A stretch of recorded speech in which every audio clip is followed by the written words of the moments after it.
The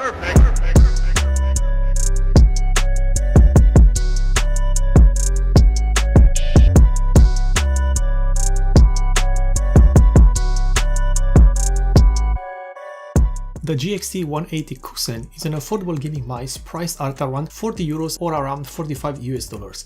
This mouse was created with the help of the Epsilon Pro gaming team and offers a sleek and symmetrical shell that can be used by both right-handed and left-handed gamers. Also, the shape of the top of the mouse provides a comfortable feel when a palm grip style of gameplay is used. The RGB illumination is integrated into the middle and sides of the scroll wheel and into the side buttons.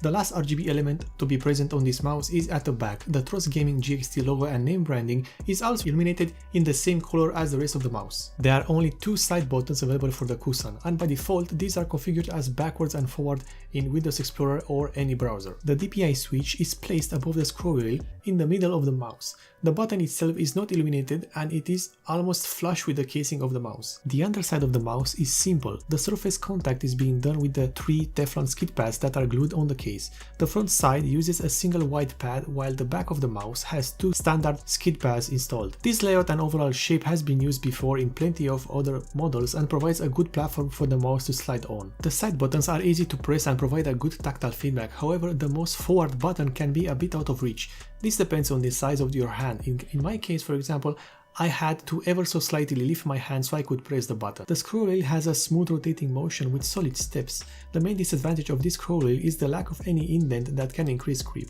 The click also has a good tactile feedback and has no unwanted noises. Removing the top case of the mouse reveals the inner works of the Kusan and also showcases the two-part construction of the shell. Starting at the front, the GXT 180 Kusan uses Huano pink switches for the main clicks. In fact, all the buttons present on the Kusan, apart from the DPI switch, are manufactured by Huano and feature a different actuation force. The scroll wheel is equipped with a TCC black core encoder. This is a cheaper option for an encoder, but the mouse itself is made to provide a good price to performance ratio.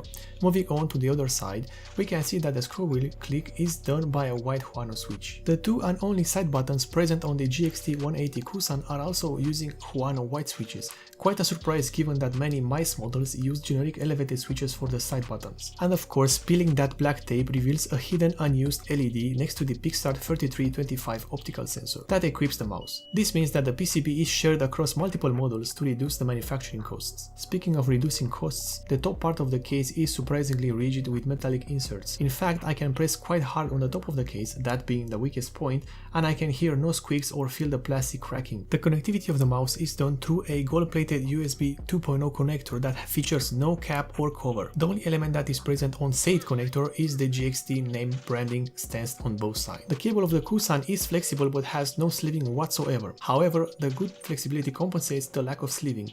This means that the cable itself will not rub against the mouse pad and create unwanted drag for the mouse.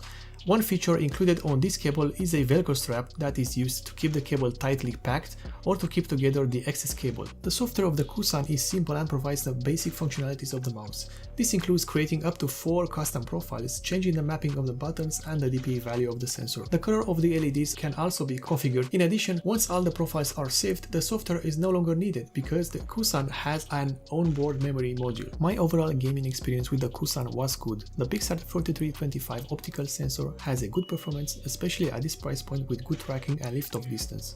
However, the sensitivity is lacking and I had to fiddle with the settings in the software to get the DPI value and responsiveness I really wanted while gaming.